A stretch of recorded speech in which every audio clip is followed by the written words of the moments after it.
The biggest drop we experienced, the data says, was China. 24% of wine consumption was less in China in the last 12 months.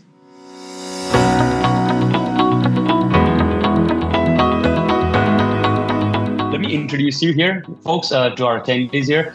We have Nicola Bates. She's from Wines of Great Britain, and I think Great Britain is a great upcoming region as well. So trying to navigate the landscape globally. English sparkling wines had its, I'm sure, had its little run, and the next challenge is we would love to know how you are sort of pushing that category as well. Maryna from Wines of South Africa, amazing. I think we connected in Provine, so great to see you here. Would love to hear your thoughts. We have Marinela. I love what you do, Marinela, for the Wines of Romania and the passion you have for Romanian wines. And pretty much, it's sort of a private project, but it's really how you really have made this a big, true project for Romanian wines. And then we have Serena here. Serena, thank you again for accepting the invite, and would love to hear your views on behalf of Wines of Turkey as well on how you guys are playing this and growing the category. So great. Let's get started here. Why we're doing this overall is really to, as I say, really to bring some practical optimism and also have some real dialogues here. Like if, for example, if a retailer says that I don't sell much of $15 Pinot Noir from New Zealand, we're going to start respecting those kind of things.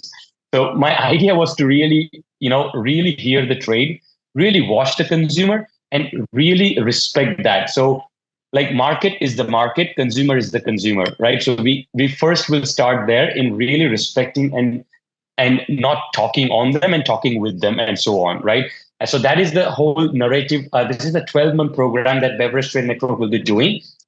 I have 5 different webinars. This is the first webinar that we're doing with you folks. The next one is on October 15th with a lot of American associations from South, Wines of Chile to Wines of Argentina, and from US as well. So that is a Pacific time, and the same dialogue will be there. Then we have top wine brands like Gallo, Constellation, really like the people who are actually still growing. So it would be amazing to hear how they are doing it. So that's there. And then in January, we have big retailers, especially who can control, like if they put a floor stack, that a movement can start. So that is also a part of the conversation of this whole next 12 months. And then we have influencers. So let's not forget, they are the Robert Parkers and the wine spectators of the world today. So we are going to see, how that culture and influencers can help us drive some wine demands, right? So for all of you who are attending this, this will be your journey. I think, please keep coming. And all these materials will be uploaded on the new website called Let's Grow Wine. Every different shops, like what everyone is saying, will also come there. It will be nice, different kind of videos with Q&As there. There will be written content written there as well. So Let's Grow Wine will be a website where all these resources will be available at no cost. The first subject that we have, wine and consumer. How can we talk to the new consumer? So for the sake of this talk, we are going to address this young wine drinker, which we are losing a little bit. I think we all know that wine is loyal in the older age consumer right now, but the younger consumer, younger meaning 80 to 30 maybe, we are just not getting that loyalty, or maybe even we are just losing them, So that is what I mean by the consumer for today's webinar. So I think on the next slide, I'll move younger generation and their preferences, and the platforms that they're consuming are really digital platforms. And other challenges and headwinds that we have is health, no alcohol, spirits. So I think maybe I can see Marinela at the top. So maybe if you don't mind, we can start with that order. Marinela, let's start with you. What do you think you are doing, and any ideas that you have on how do we communicate with this new consumer? Hello to everyone. I am very well sympathizing with your subject, and I think that is very useful for everyone, probably including importers, distributors, and producers. And from our side, as Wines of Romania, together with my colleagues and other companies with which we are working, we agree that communication must align with the preferences of new consumer in order to attract the new generation, like highlighting pleasure, taste, relaxation, and trying to move away a bit from the classy image and traditional rituals, and instead highlight the enjoyment, relaxation, social connection that wine can foster. And more than that, we are investing very much in video through which we educate and we give simple rules and simple references points in order to choose a wine, to drink a wine.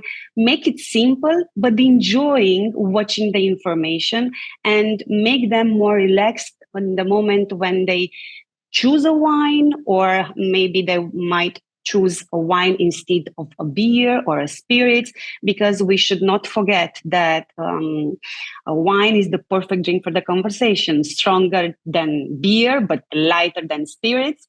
So might be a good option. And we are attracting new consumers through the communication adapted for them through edu entertainment. This is what actually we are doing through the social media.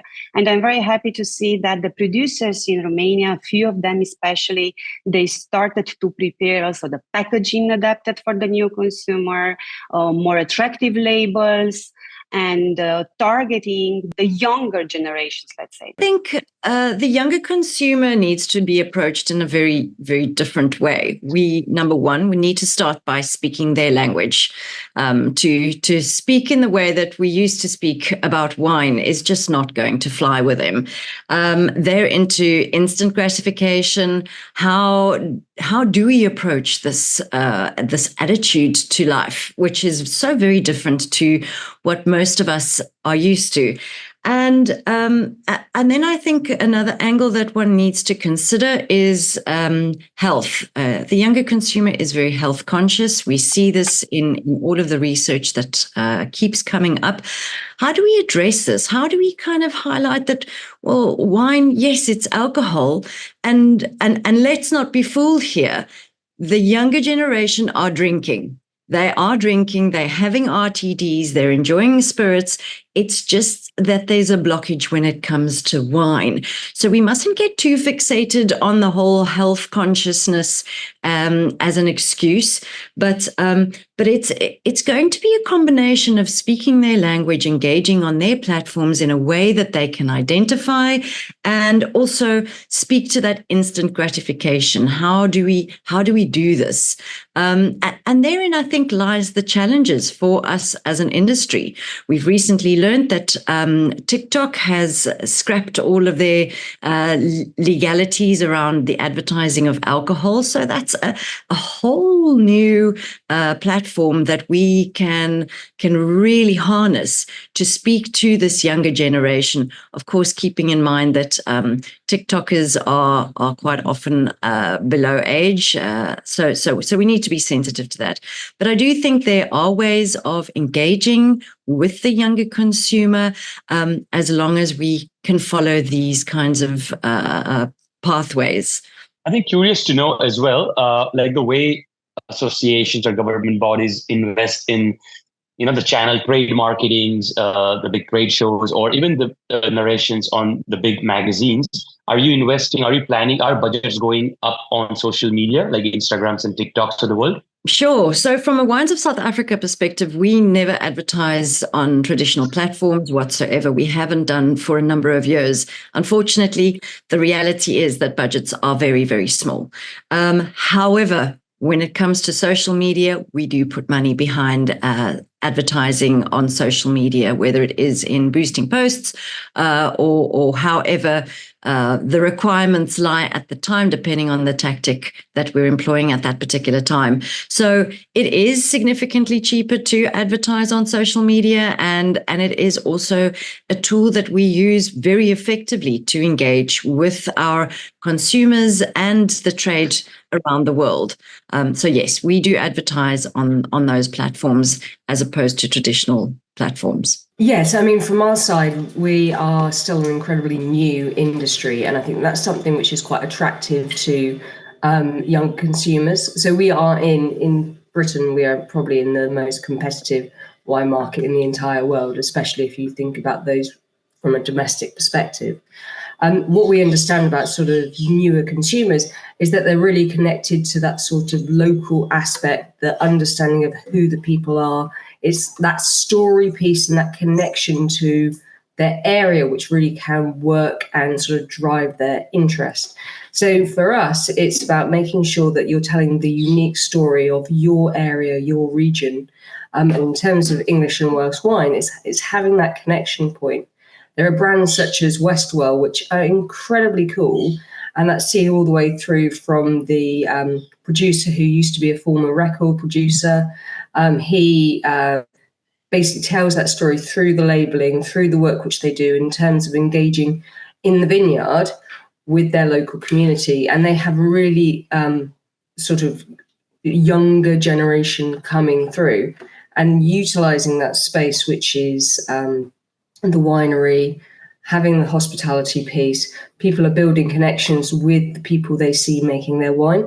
And I think that having that sort of vibe in and around festivals, having that sort of sense of the vineyard doing more is encouraging people to come in, experience, and then have that connection point. And we have obviously sort of classic sparkling, but also a huge range of other different types, from stills and pet nats and cold fondos. And we're noticing that there's an awful lot of interest from sort of younger market in things like pet nats, in things like orange wines and cold fondos, because for them it's on trend and new.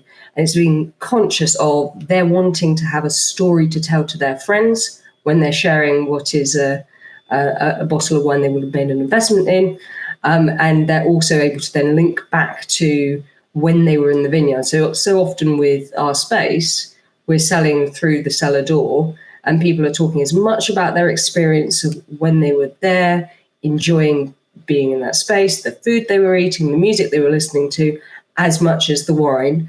And then they become sort of loyal to that particular brand and will follow it through and buy it in retail, because they know who the person was who set it up. Let's go on the next one. I'll share a couple of data here, so it doesn't look that bad. So if you see, we're on a flat land. I mean, it's not like we are going super low here. It's just been flat basically. And here's one interesting slide that I wanted to share with you. The three main countries which were part of the growth story. Buyers were USA, UK, and Germany. And they're still flat, like they're not going down. But the biggest drop we experienced, the data says, was China. 24% of wine consumption was less in China in the last 12 months or 24 months approximately, right? So China is sort of the biggest reason why overall the data are being disturbed. Pretty much other major markets are almost flat. It's not like it's gone down 10, 15% and so on, like UK, Germany, US. It's all pretty much flat, right? Now, the flip side is there are actually some markets which I was surprised, like Romania has shown 20% growth. Cool. So Mike is back at you on the last topic that we were chatting. What are your ideas on how do we communicate, and what are you guys doing to communicate? First of all, thanks for including me in. I can summarize our problem in a couple of different manners. First of all, simplification. This is a complex category that should be simplified in the eyes of the youth, because they have no tolerance in anything complicated within this world whose sense of lots of messages. The second thing is being in their life, being included in their lifestyle. At the moment, as you have all mentioned, RTDs and beer, they are growing. I can give an example from a UNA research in Turkey. The starting age to alcoholic beverages are 22, but for wine, it is 25. So considering that people start consuming wine starting from the age of 18, we have a 7-year gap. We should take the wine out. We should invite them into the life of wine, not just only for romantic occasions or marriages, etc. We should give the impression that this is not still your mom's Chardonnay. We did something new in here, and the platform that should be used for this is the new media. not just Instagram, but YouTube, TikTok. These are the medias that can link us to the youth, in fact. So I was just saying that it's really China which was a big part of the decline in the statistics. And some examples I'll share as part of this communication from my side. I think these are some good pictures and visuals. You can see how this couple of brands are communicating. Right, it's very simple, as we all say. Like you just said, like simplicity. Right, this is rosé, and what I would really wanted to point out is we're not talking about pairing with fancy lamb chops and whatnot. There is a pizza slice shown. There is a macaroni. This is exactly how our actual home platter looks like when we throw a party. Right, not a fancy oysters. So we got to be very real. I think when we are showing even food pairings or images and communicating. And I think the world of authenticity is being respected today. So as become more authentic, even if we show, people are connecting with that authenticity.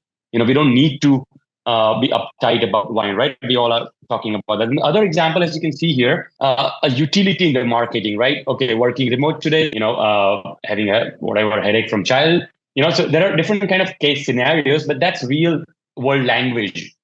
Instead of, go in some domain and experience this amazing thing, which obviously it is, but what they would relate to is the current situation the consumer is in, how they're feeling. So I think the more we market towards their feelings and psychology, instead of we trying to take them somewhere, we just have to be there in what they are, in the state of mind that they are in that moment. Cool. The next one, back to our panel, wine and culture. So what kind of plays are you doing? Hopefully one of you can get Taylor Swift to say a wine song and we all can solve this problem.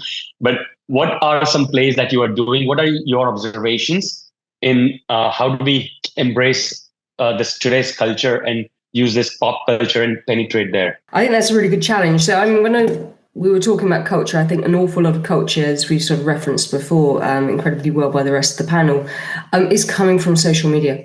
And so we have a real advantage that we have educators on social media who don't see their job as educating. It's about breaking down barriers and making sure that you're explaining and engaging and working with consumers so that they're getting to understand what's brilliant about a wine rather than trying to explain why someone should be tasting the various qualities and all the things which we would do, think about WSET and the like. So people like Luke Flanders and Helena Nicola, who is Helena Slick, Alice Griffiths, who does something called Posing with Alcohol.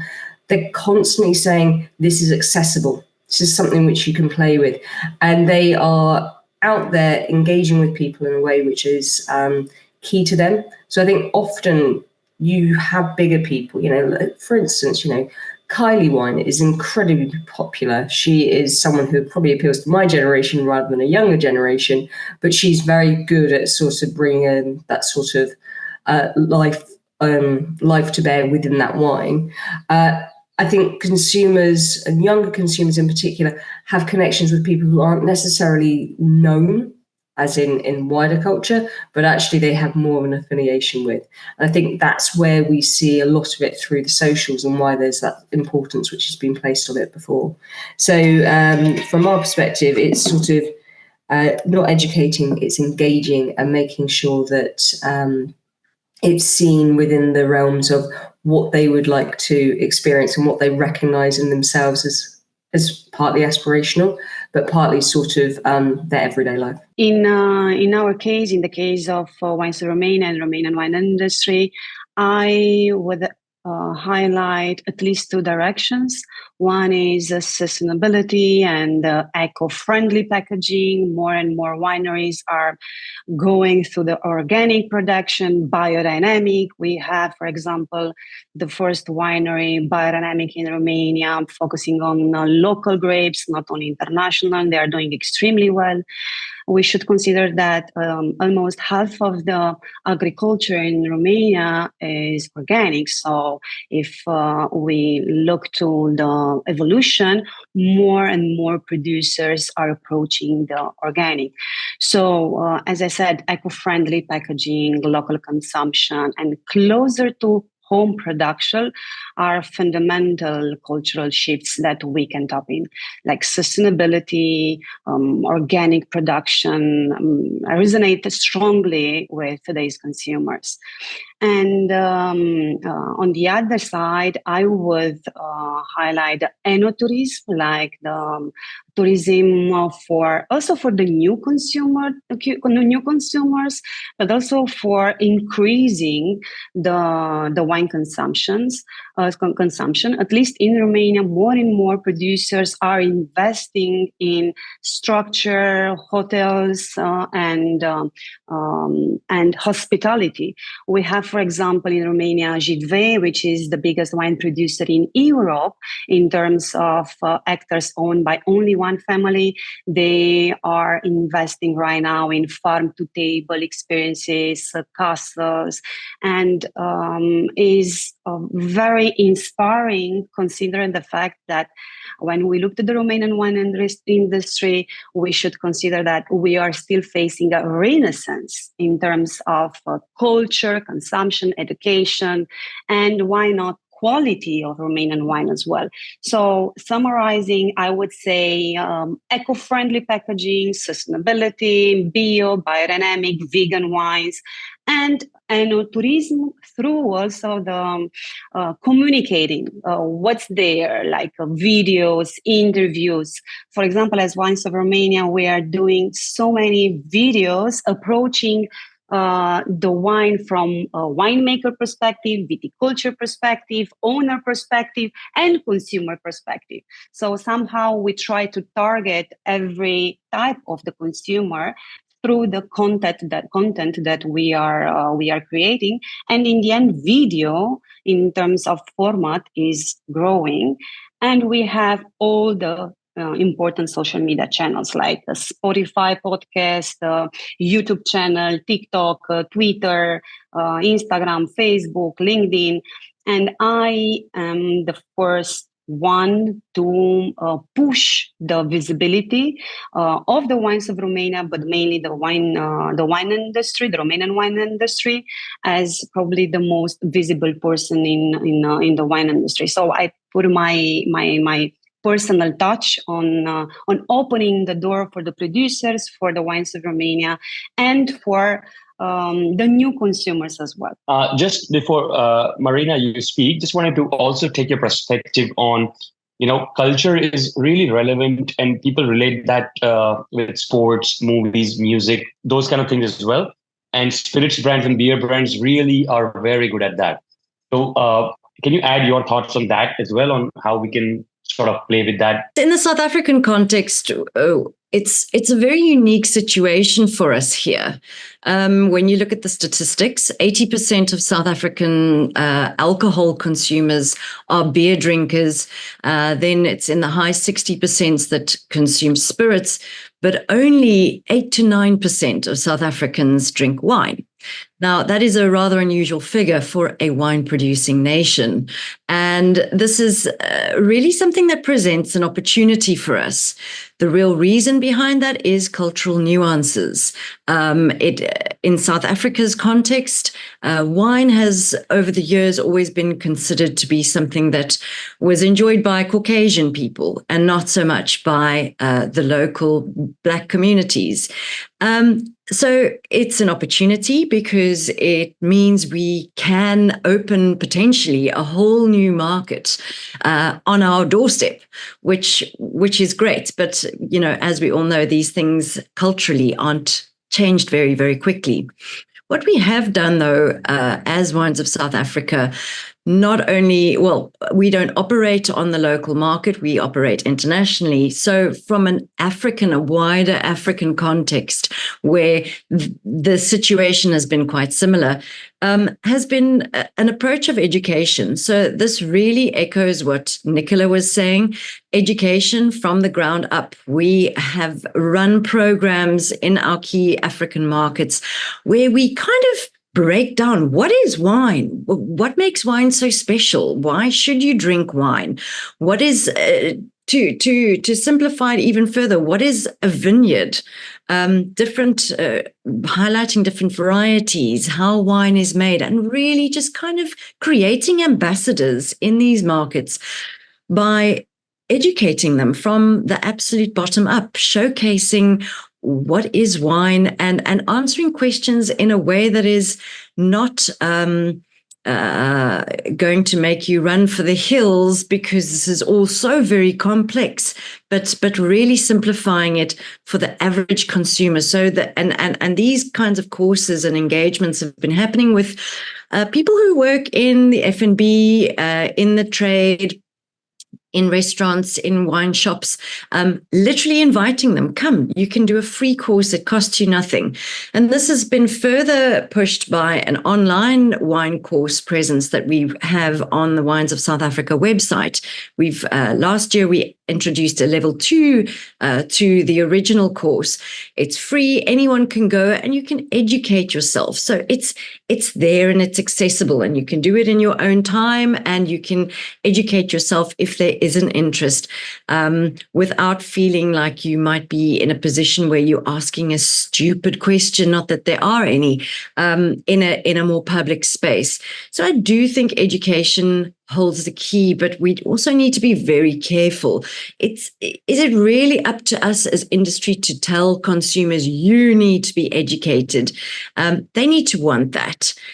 So it's about creating a platform, allowing them to know that it's there and allowing them to access it when it suits them. I'm also very glad, Sid, that you mentioned Taylor Swift, because the power that a celebrity such as Taylor holds, when she posts anything about enjoying a glass of wine, Pinot Grigio, as we mostly see, is really incredibly powerful, and we mustn't shy away from utilizing these kinds of influences when we speak to the younger consumer.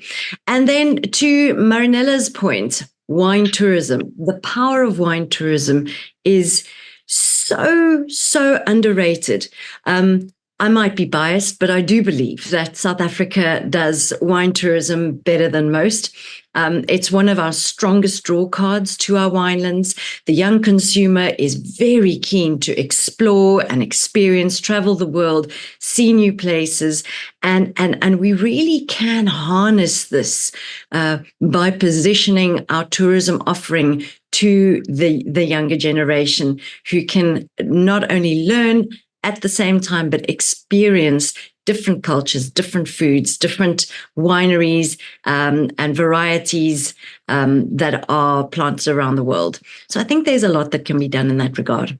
First of all, I'd like to emphasize the power of œnotourism as well, in terms of wine and culture, especially after the COVID-19, traveling, being a traveler is a huge trend within all different age consumer references. I do agree with you.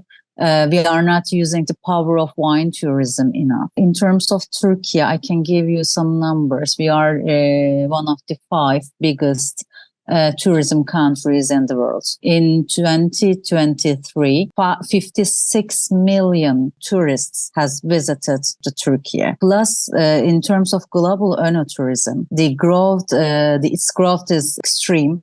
It's expected to be like 30 billion euro markets in 2030. So I know as Turkey is one of the biggest tourism countries in the world, we are aware that we have a huge opportunity area to express ourselves as a wine tourism country, although we have been producing wine in this geography for like 8,000 years. We are so lucky. Our producers gathered up during the recent years, and they started to establish new vineyard routes that has been promoting within Turkey and in abroad with their private investments. One of them is, I can give you an example, one of them is Urla Vineyard Route, located in Aegean coast of Izmir. One of them is Chal Vineyard Route, founded 2 years ago in the inner land of Aegean region. Trace Vineyard Route. We have other upcoming vineyard routes too. This concept also gives us the opportunity to use the power of proxy marketing as well. Because in here in Turkey, the marketing of alcoholic beverages is forbidden, prohibited for both internal and external tourists, international tourists. Wine tourism should be something underlined in terms of cultural influence. The other one is the power of discovery. Still, especially came after the pandemic. People want to, especially youth, they want to discover new wine types, new grape varieties, indigenous grape varieties. This is also one of the reasons that Georgian wines had an increase in international markets as well. As Turkey, I can say that we are also very lucky about that.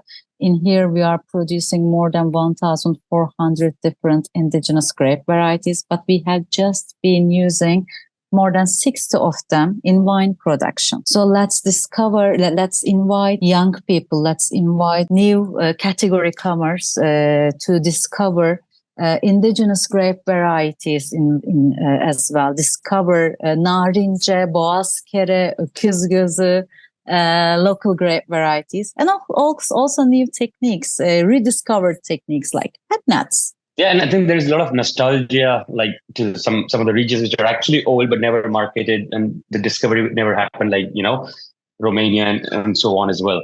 I'll add a couple of my pointers as well here. I think bringing back to the music, movie, sports kind of thing. So I think if brands can really time and capitalize on moments, like for example, when you said Taylor Swift posting a Pinot Grigio, I don't know if you guys know what happened to Josh Sellers, that video meme that got popular. So like Josh Sellers is the fastest growing brand in US, 5 million cases. And one funny video happened and a meme got created and 20 million views. So that was as big as a Taylor Swift moment, came on that collectively. So my point is, if any celebrity or any sports star or any person who has influence on the culture, if they post wine, guys, please capitalize and rememe or do retweet or whatever it is to get that conversations going. That was one point. Second is festivals. We all come from different regions and countries and backgrounds. I think it's okay to even mix wine with the culture and show that out to the world. It's just some local festival having, and you're all having this wine today, right? And so on. So festivals is something which we don't push much, I think, overall in our, pushing our cultures in the wines as well. And the last was one question to all of you, maybe, but I think I've personally not seen like Insta pops at wine cellar doors, whereas the person would actually take Instagram pictures, I'm sure, at the cellar doors, so how we make a nice, like you can have a pop-ups and whatnot, but we all know that that's what they're doing. It's okay to just put a nice wall for them to take pictures as well for their Instagrams and TikToks. So I think those are the things which will make the communication easy for them, because that's how they're communicating today. They want to do Instagram posts and so on. Some examples again here, as you can see, these are the pictures that sell today and connect today are the real life pictures. So you got to show them that they are in that moment, and talk very easy. And that's how, you can see what I normally see the brands that are communicating and see comments and likes. And completely, you don't need to reinvent the wheel. Just see what's working and start communicating more that way. And this is just a myth, by the way. Even expensive wines are playing with humor and simple English. So we don't need to be like, okay, it's $100 wine and you need to be serious about it.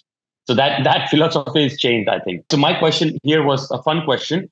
Are there any like things that trade associations, I'm sure we all are trying to push the free trade with China, but are you like intentionally, do we have a plan apart from Australia? Do we all other countries have a proper plan to get China buying more wines? Like, do you guys do anything there? I will talk in my case as a Wines of Romania, and also as the intention of Romanian wine producers currently are not investing in Chinese market, are rather more interested in the Japanese market, for example, if we are staying in Asia or Malaysia, but definitely not China.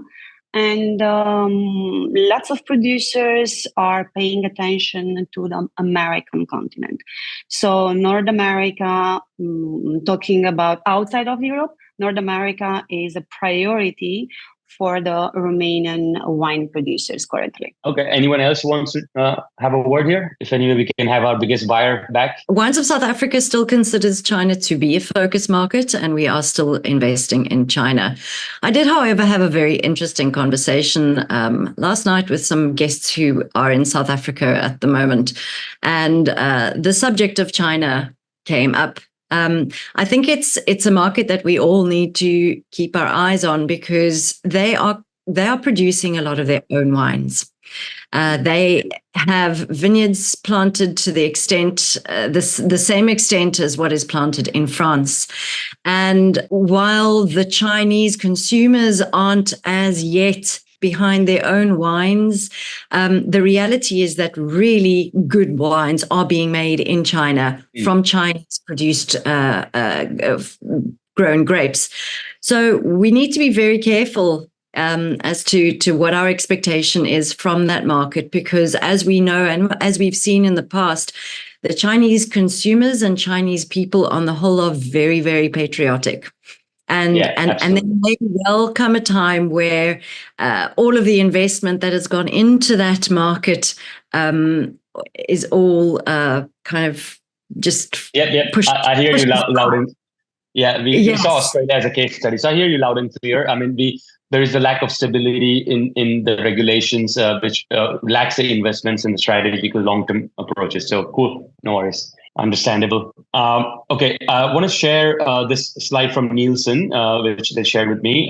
Here were the different kind of drivers, right? So I'll have the next, we'll go to the wine and trade, like how our associations or how our wine brands understanding these drivers of changes, right? Like the consumption, the inflation, the premiumization, the alternate beverages, coming in play. And so this was very interesting where, okay, we are seeing this data of, US, did 3% less, or Germany did this and that. But if we nail down further, which were the four main channels, like convenience store, grocery store, liquor stores, and clubs? Now let's talk about where each channel did in those countries. So if convenience store is growing up, that also means that people are respecting the time value and convenience and whatnot. So are you guys playing with the 7-Elevens of the world now to figure out, give them a stack of wine so the front display comes, or what I mean? Like, so give me your thoughts on trade, and if what is the strategy to attack each different kind of channel? So I'm going to speak from two different perspectives. One is Wines of Romania, and the other one is as a consultant and ambassador for Carrefour, with whom I developed a program, a national program 6 years ago. We opened the Romanian wine, and that program helped to increase every day year by year 20% of the sales in all the supermarkets in Romania, Carrefour supermarkets. So what we've done, we created a better selection, a transparent selection, who is selecting, how we select the wine, and we included also some premium wines, which usually are available only in the restaurants. Original Pilon, where we selected wine from local producers close to the area of the supermarkets, and the labels dedicated only to the Carrefour. Currently, we have almost 100 labels. And through this program, we created experiences, which I think that is a very important activity when we want to grow the consumption and also to attract new consumers. And by experiences, I am considering events, master classes. For example, we are having some membership, so the consumers who are spending or who are buying more often products in Carrefour, not only wine, they can access to some master class where you can have food and wine pairing, you can have access to education and so on. And on the other side, we also inspired by doing some unconventional activities. Like I had the first wine tasting in a flight. So flying from Venice to Bucharest, for example, with Wizz Air, I had 3 wine tastings until now, where I talked about Romania, about the National Day of Romania, the Romanian wine, and this encourage, let's say, other retailers, encourage the distributors and also the producers. So I think that consumers in the end right now prefer casual, approachable experiences. So we need somehow to shift from complex knowledge, if that's possible, to highlighting the pleasure of drinking wine and enjoying the discovery somehow, what the representative of Wines of Turkey said today. And on the other hand, I think that is mandatory more than ever, the connection between the trade representatives and the producers. So we need to hang out much better than ever in order to face what is the reality right now. So if it's quite stable, let's say, the consumption, I think that we need to prevent what's the future and what can be in the future, let's say. So let me be, maybe for others, let me ask one direct question, which is I know will be hard to answer. But for example, if 7-Elevens of the world, the convenience stores of US, is showing clear growth in wine, and because obviously you want to position, if I ask Wine Australia that, hey, can you put a 7 Yellowtail Stag there? They would say no, because we want to position Australia as $15 wine, a premium category. We don't want to position with 7-Eleven, right? We understand this. But the reality is it's showing a growth. That channel is showing a growth. Are we just avoiding that, or what do you suggest associations can do or wine brands can do here? Because they don't want to go into that discounting thing that happens to a region or a country, or an image that is created if they go into this kind of dollar stores or 7-Elevens. What I would, for example, I would try to do not generalize necessarily. So I understand that would involve the country brand in this case. But I think that with the right producer and with the right approach in terms of being aware of what are the consequences, I think that should be the doors open of watching this direction as well. Today, we cannot keep, Maryna, Seray, anything you want to add here in channel marketing? I would like to give an answer to your direct approach about the 7-Eleven example. Of course, it shouldn't be the aim of a country to be represented in a discounter market. But as Marinela said, with the right product, with the right approach, this must be a huge opportunity area for producers. Plus, we have been talking about expanding the wine market. Discounter channel is a huge channel, and the youth is really their consumers, their shoppers. So in order to meet them, in order to meet our target shopper, and in order to expand the wine market, this must be carefully evaluated to be in a discounter. In terms of channel, this should be really something to be evaluated, really. Anyone else has to say anything here, apart from this particular thing, but overall on trade, how are we pushing, and how can trade help in growing the wine consumption? Maybe, Nicola, you can give your thoughts on, let's say, how in the UK, great example, how Tesco's of the world or the boutique retailers or wine merchants and great sommeliers, how are you pitching to them in pushing wine? Yeah, so we're really fortunate by being a new category. We're finding that retailers are starting to really get behind what we're trying to do. So there's been certain brands such as Waitrose and Marks and Spencer, which really sort of drove it to start with, and that's now pushing out into wider retailers. We've also only at the point in the last sort of 5 to 10 years where we've had the ability to actually be able to match the sort of demand which would then come through having a retailer. So we're in a slightly different space with regards to others on the panel who are much more sort of mature markets than us. One of the things which sort of taking away from the sort of the and off-trade specifically, but thinking about ways which we are able to sort of generate interest for the industry. We have an award-winning campaign each year for English Wine Week. It's been running for 7 years. I know that there are other similar campaigns which everyone on this panel will also be doing as well. But we found that it's a really brilliant galvanizing point for the whole space, actually being able to talk and bring people into vineyards, getting people to engage within the media for the conversation around English and Welsh wine. So if we look at our statistics for this year, we had 450 media mentions during that week because we were able to layer in an awful lot of the different activities we do, from the sort of announcement of the listings of our awards to a piece of research which we did in and around wine tourism and making a moment of that, and making sure that we had a series of news events which then supported our members on the ground to be able to talk to their consumers about English Wine Week. So you're galvanizing across the sector, giving them a hook in order to be able to talk to, which then drives sales both in the cellar door, but equally through retailers. And you can see across the whole retail estate that there's an uplift in English wine sales during that week.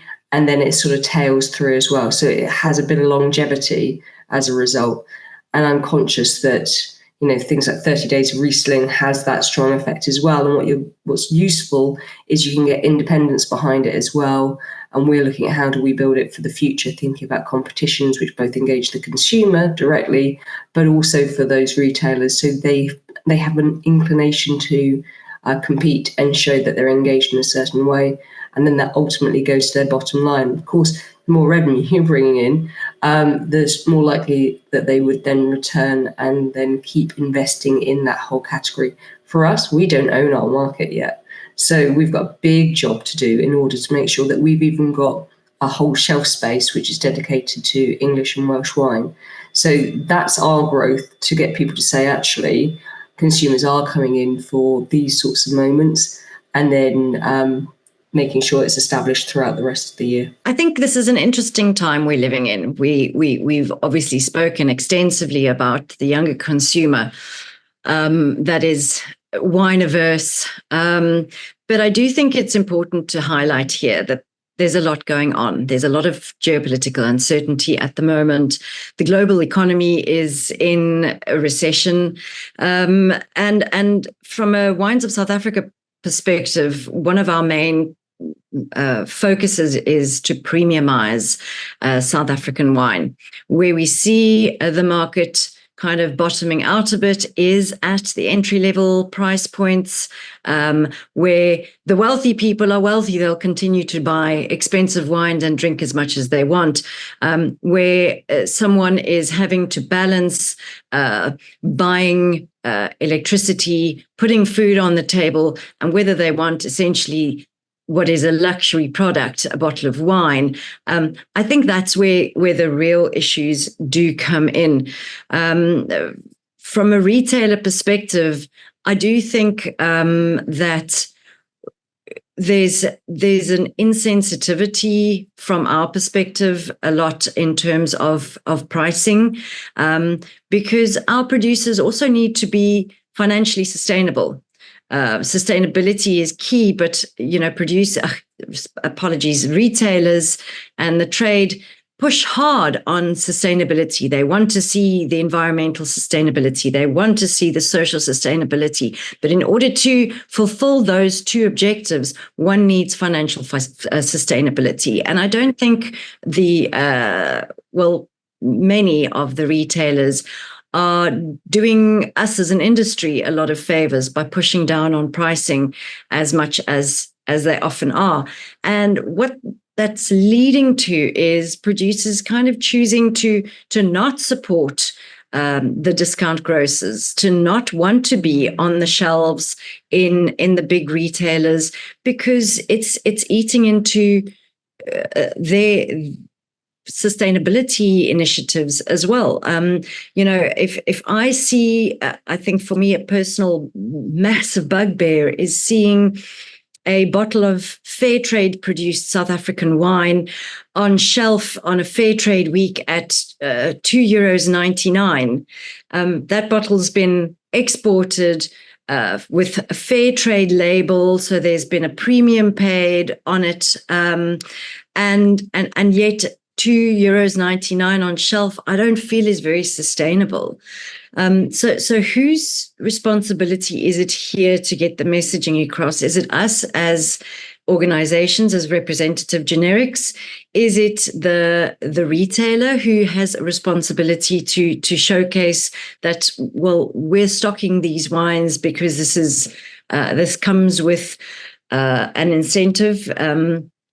Or is it the consumer who continue to force this pricing? And therein lies a lot of questions. Where is the problem? Where does it lie?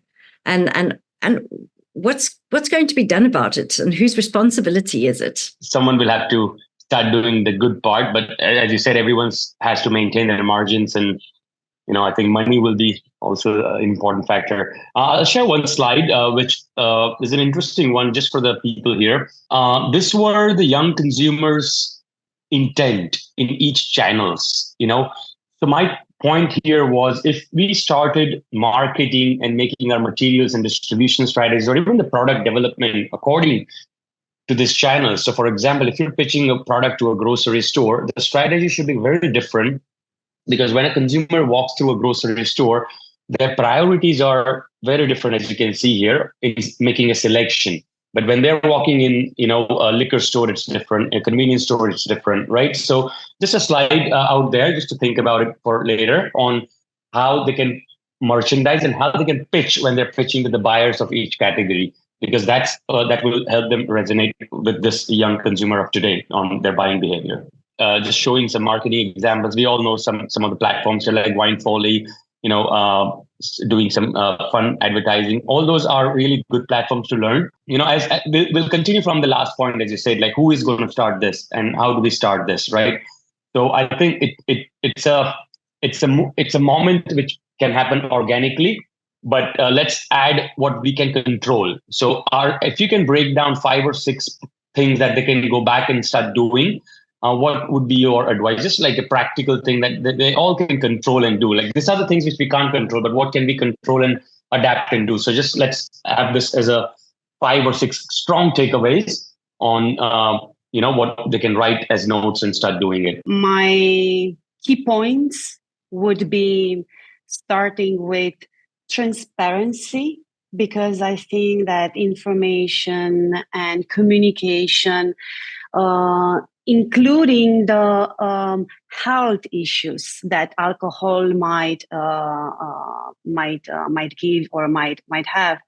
I think that having the transparency from different points of view, and I would like to mention here, for example, a winery, one of the top 3 producers in Romania, they launched a few months ago Crama Transparente, which means transparent winery.ro, where all the live streaming cam are available to see, for example, the production line, the barracks, the visits are open. So in such a high transparency, in order to build trust and to bring closer the consumer, which I think that it's important not only for the new consumer, but also for the current consumer, considering all the news, all the trends, low alcohol and diet and nutritional things, health issues, and so on.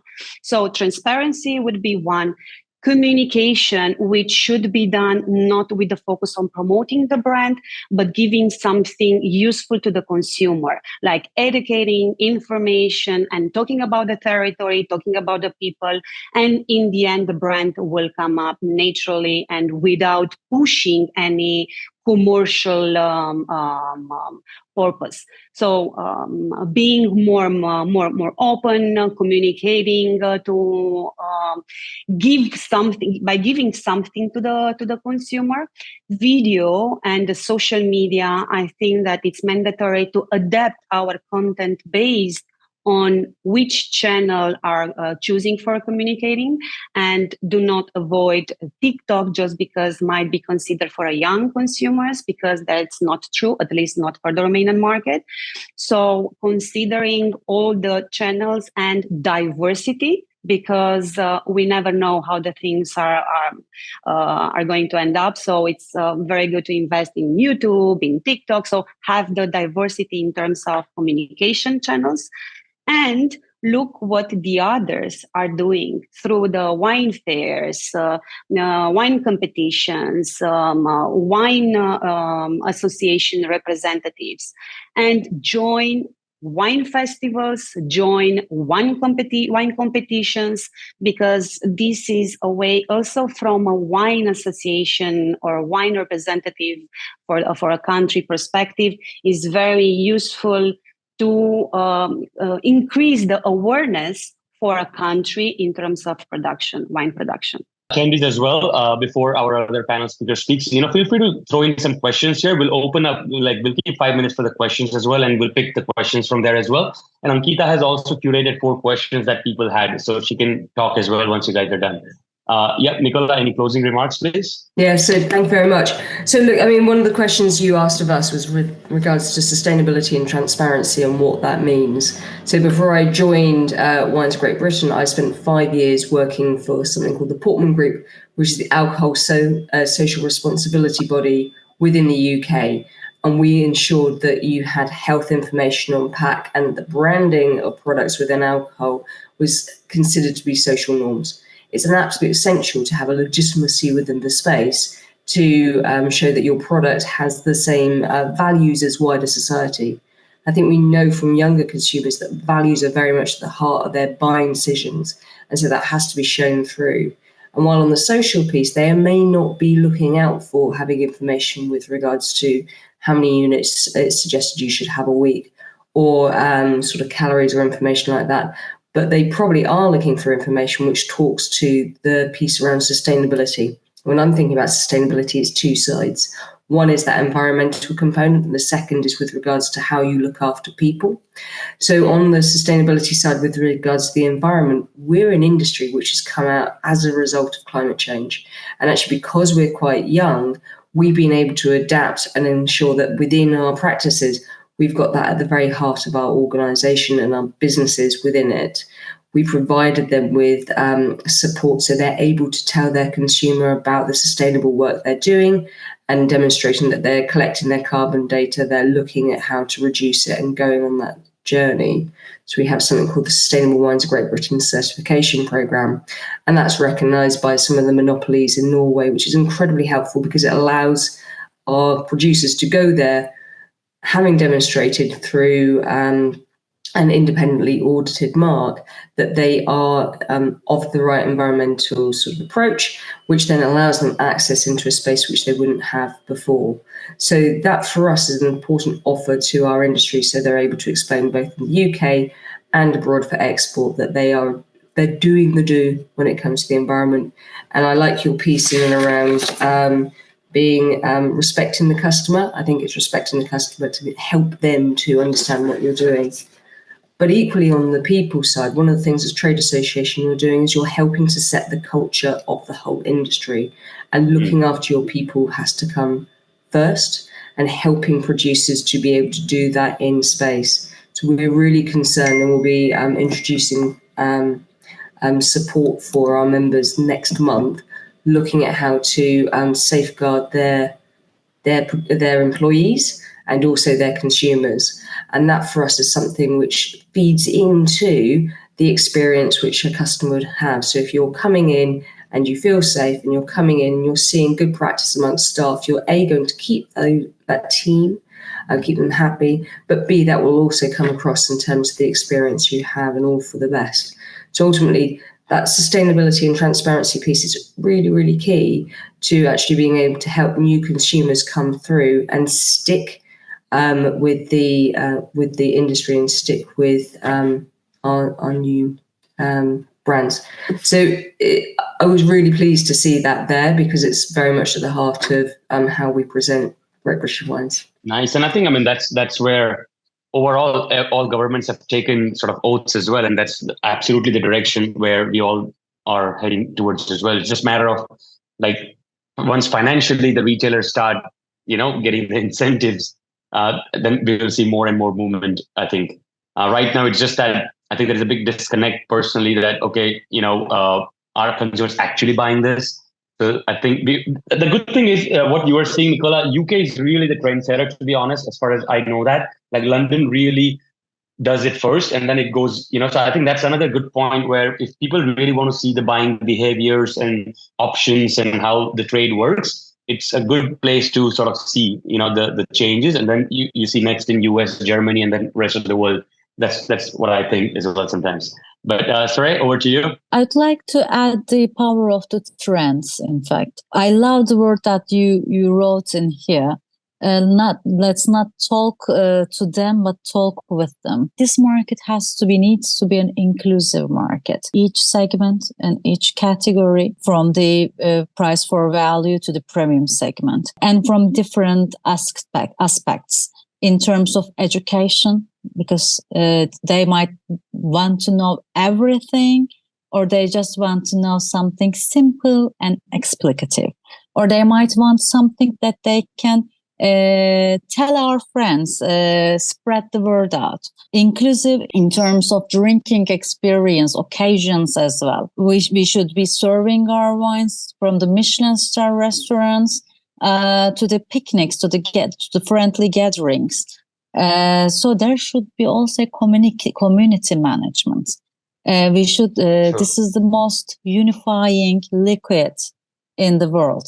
Therefore, we need to take our power, our inspiration from wine to build communities around them. And of course, the trend of being a traveler and discovery, that should also not be overseen. With the new wine worlds, with the new varieties, with the new techniques, because let's be honest, consumers really they're bored, they're fed up with the old wine world, with the old wine terms. Let's reconsider what we want to communicate, who we really want to be all together. Yeah, absolutely. I'll add one thing there. Like, the names that are hard to pronounce, especially for the new person who's understanding wine, the varietals, the grape characters, the regions, absolutely going to lose them because the confidence of them ordering, you've just lost them half. So, we can start with a very simple terminology overall. Even if you're pushing your two main varietals, go heavy on branding them, I think, instead of pushing 10 different varietals. Like Shiraz from Australia, and that's it. And then you stick with one, and then maybe you can start slowly in bringing the new consumer in that they can start ordering with as well. But here's one example, and then I'll have Ankita speak. So just a couple of fun, get a young person running your social media, and that would be a great way to sort of understand because they know the customer. Josh Sellers, do have a look, guys, at what happened there. A super marketing play. This is the fastest growing US brand. You can learn a lot. And I wrote 5 brands there, which are around the world, has shown growth. So the best way is instead of reinventing the wheel, just see what they're doing, how they're communicating, how their marketing is, how they're approaching each channel, and why are they growing? That is an important question you can understand. And why are you not growing, right? So I'll leave Ankita over to you, I think, for FAQs, and if there is anything else. Sure, sir. Thank you so much. So I think it has been a great session. I'm interacting with a couple of attendees and the insights are amazing. And I think few of them are directly the producers and a couple of them are joining from in the US time. So I think the session is pretty amazing. The question that I've received, I think the first 3 questions has kind of been already answered, Sid, but I would still like to put it into a different perspective and ask the question. So wineries and wine merchant, they need to make the buying wine process more like a social experience. So it has to be done in a different way. It has to be done in a way where, and we are talking about young consumers. So let's say people in their 20s and people in their 30s. So quick one example or 2 things that come in your mind to how exactly we can make it more like a social experience when it comes to maybe online buy, or maybe it comes to going into a store or a retailer's place. So what is your thoughts? Maybe Marinela and then Seray. So in my case, what we are doing as Wines of Romania, we are organizing webinars, communicated in advance at least of 2-3 weeks. And we give the possibility to buy the wine before. And it is a tasting combined with the buying of the wine and having a dialogue or with the owner or with the winemaker. And we use this, for example, also for the new releases, vintages, or new wines, and worked extremely well. What we are going to do in the next future, we are going to have limited editions where will be available exclusively on the winesofromania.com, and where I'm going to present the wine in a very unsophisticated way, and giving the possibility to explore something new, because it's not only a matter of finding the wine or a better price, but also discovering something new without being afraid of losing the money because maybe it's not something that you will enjoy. So these two things I can share with your audience. So the webinars with wine buying and the limited editions, like 100 wines available, bottles of wine available for a limited period of time, wines that it will be difficult to have in other places, or dedicated specially for the audience of Wines of Romania. Correct. I think it makes it more like a collectible for them, and that is what they look for. What about you, Seray? How do you think, let me just add one more part to it. How do you think we can modernize wine now for the consumers? Of course, we have been using proxy marketing in wine, in alcoholic beverage communication in Turkey is our strong hand in here. So creating lifestyle brands that would show the essence of the wine brand or wine country, that would make our job easier to build up a community. If you are talking about the youth, or if you are aiming at that kind of consumption occasions, let's build up a community. Let's take power from a proxy brand and implement our own brand within it. So each time that occasion comes up to their mind, then our brand will show up. That would link the consumption occasion with wine, with the consumer. Because I totally agree with that. The occasions of wine consumption, they are limited in consumers' mind. So let's spread them a little bit more. I agree with Marinela. Tasting experiences, tasting with the communities, this really helps us. But let's get out of the Michelin star restaurants and start to match sandwiches or whatever dish that is hype, sushi or noodles, I don't know, whatever the youth are eating, let's match our wines with them. Let's give them a specific experience with the most popular and young dish in the world. Why not? Correct. Very well said. One last quick question to both of you. So what we are talking about is experience, but at the same time, we are talking about how to communicate it, how to effectively make sure that it reaches to the audience. So what we have been seeing on social, let's say, they get highly influenced when, let's say, a celebrity talks about it. They get influenced when there's a reel which goes viral, or there is a brand that is outstanding. Or let's say recently we have been seeing Air Jordan that launched the Joker, the movie that got in this style, and we saw that there's a craze in buying the shoes irrespective of whether there's a similar color which is available in some other brand or something like that. So what would be the communication strategies to engage with the Gen Zs, and especially the Gen Alphas, which are going to be there in a few years? So how differently we can put it across? So for example, Wine Folly is doing amazing work in terms of the colorful, in terms of in keeping the reels and post 30 seconds or 20 seconds, because that is what the span is nowadays. So what different communication strategies do you think will work with this segment of consumers? I would start with two important things. So first of all, we should learn more about our audience. So before applying what the manuals or the books or the experts are saying about marketing, let's study who is the new consumer or the consumer we are targeting for our wine. And on the other hand, I encourage to hire young people or the people which are part of the community we are targeting. And on the other hand, I think that it's also useful to hire people which are not having wine knowledge.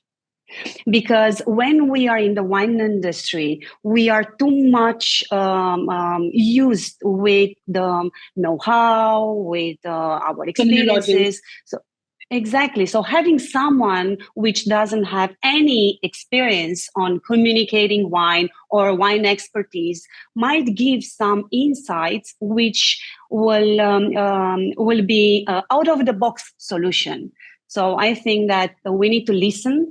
We need to integrate new visions and new approaches and explore, because we need to try, we need to taste, and we need to be courage to do things that we haven't done until now. I can say that that's 100% right. Let's know the consumer first and let's be courageous. We also know that our consumers are in, first of all, social media, that we talked about it a lot, from TikTok to the Instagram. They're in the paid media, not like Netflix. A couple of months ago, Netflix launched a very popular Turkish series, short series. And one of the main characters was a chef who mispronounced the grape of Riesling as Riesling. Let's have a sip of Riesling. And the communication of Riesling, even the sales of the Riesling, the Riesling grape variety, really increased. We lived that. We saw the power of the paid media just like that. We have, as the wineries, as the vineyard owners, we have one of the most beautiful plots for television movies, for television series in the world. Let's open our vineyards, let's open our wine routes, wineries, for the paid media scenarios, TV scenarios, movie scenarios. This would be a huge impact in the consumers' minds. And the other thing is, especially for the youth too, especially the beer, the whiskey brands, sectors do it, the festivals. Especially the beer category has a huge investment in the youth festivals to capture the young target from an early age. I think that this is also a huge opportunity area for the wine sector too. So let's also use the power of the festivals and music as well.